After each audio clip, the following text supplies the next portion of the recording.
Assalamualaikum warahmatullahi wabarakatuh. Puji syukurillah ya Rabbi, dengan mohon izin ridha Allah. Hari ini masih bersama Gus Kriwil Gimbal, Pak Suparno, Pak Agung, anak kami Asmoro, sowan leluhur berziarah mencari sejarah, dan kami mengarah di daerah Malang Ciwan, Colomadu, Karanganyar, Jawa Tengah.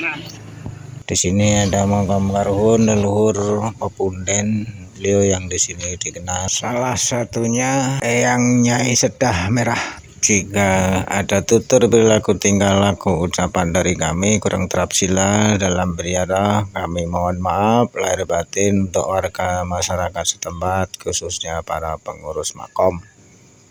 Saudara-saudaraku, jika suka berziarah mencari sejarah, silakan datang sendiri berziarah untuk menemukan kebenaran secara pribadi. Semoga kita selalu mau menjaga, merawat, melindungi tinggalan leluhur pepunden yang ada di wilayah kita masing-masing. Dan semoga juga kita dalam keadaan sehat walafiat, dilancarkan rezekinya beserta keluarga besar kita masing-masing. Jangan lupa bantuannya untuk like dan subscribe. Sembah suwun.